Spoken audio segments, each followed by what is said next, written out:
Hello guys, let's solve this problem. Java BigDecimal on HackerRank. Given an array S of n real number strings, sort them in descending order. Each number must be printed in the exact same format as it was read from standard input. Point 1 is printed as point 1 and 0.1 is printed as 0.1. So even if they're equal, they should be printed as they were given in the input. So the format should not be changed. If two numbers represent numerically equivalent values, 0.1 is equal to 0.1, then they must be listed in the same order as they were received as input. So for example, in the sample input, 0.12 is received before 0.12. So even if they're numerically equivalent, 0.12 would still be before 0.12 in the output too. So firstly, we would be given a number of the first line consists of a single integer n denoting the number of integer strings. So the first line would be an integer that would tell us how many integer strings would be given to us to sort in descending order, and then the strings would be printed in each new line. Then we have to sort them in descending order. So the code we are given here is we're taking an input integer n, and we are going to store the number of integer strings in integer n, and then all of the strings are being input here. And then in the output section, the array is being printed. What we're going to do here is we are going to use something called a comparator. So as you can see, the concept used here is BigDecimal. So BigDecimal is a class. BigDecimal is a class that implements comparable interface. So what we're going to use here is something similar to comparable, that is called comparator. So the comparator here is something similar to comparable. Why aren't we using the comparable instead of comparator? Why not just use the comparable? So the reason is that comparable is used to sort numbers in their default order, their natural order. But we have to sort them in descending order.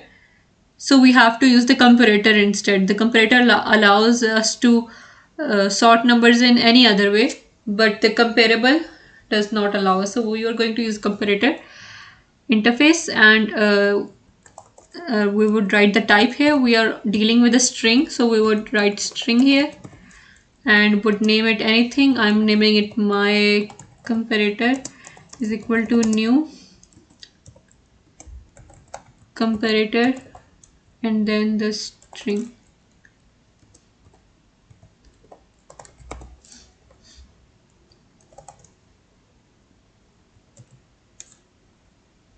Now what we're doing here, we're creating an instance of a class that implements comparator interface. Now we're going to define a method here. As we know that comparator is an interface, and interface consists of all abstract methods, meaning that they have no implementation, they have no body. So what we're going to do here is we're going to write a function called compare, which takes two strings as their parameter.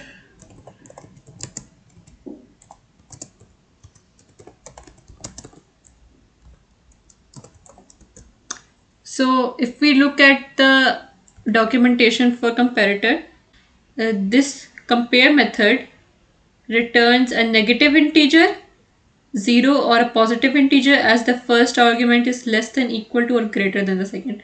So it returns a negative integer if the first argument is less than the second argument. If this first argument is less than second argument, it would return a negative integer. It would return a 0 if the first argument is equal to the second argument, and it would return a positive integer if the first argument is greater than the second. If the first argument is greater than the second, it would return a positive integer. So what we would do here, we would use the class BigDecimal. So a BigDecimal class is used to handle decimal numbers which float or a double cannot handle, when the decimal numbers are too big for float or double to handle. So what we're going to do is we're creating an instance of the big decimal class,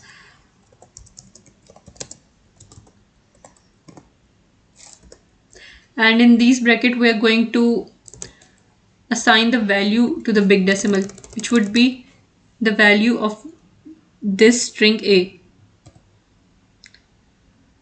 semicolon. Now we would be creating another instance just like this, and now we're going to name it b. Oh,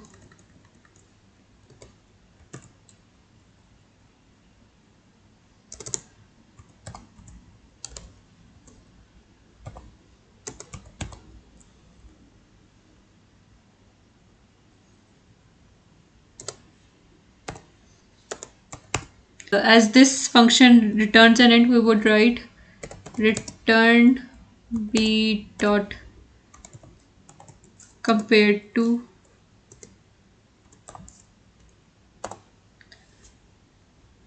Now the reason we have written b dot compared to a, why not a dot compared to b?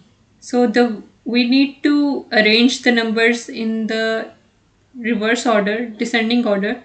So we have to write b dot compared to a, not a dot compared to. If we write a dot compared to b, it would arrange the number in ascending order. We don't want that.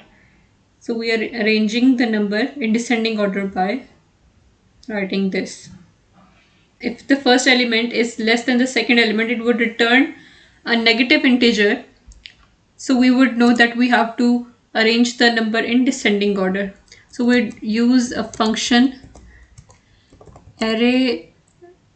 arrays.sort.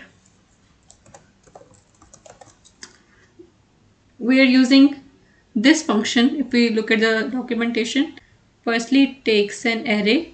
The array we have to sort, then the starting index, and then the ending index, and then lastly the comparator. We would be writing the array first. The array is S,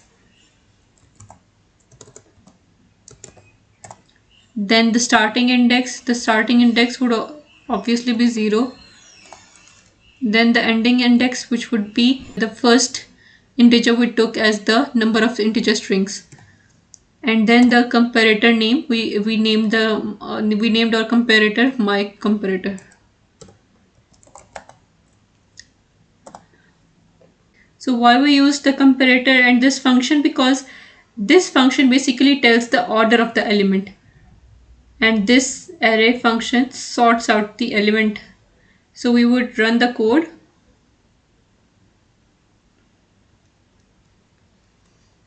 and it has passed all the test cases. Now we would submit it. So it has passed all the test cases. So the code is correct.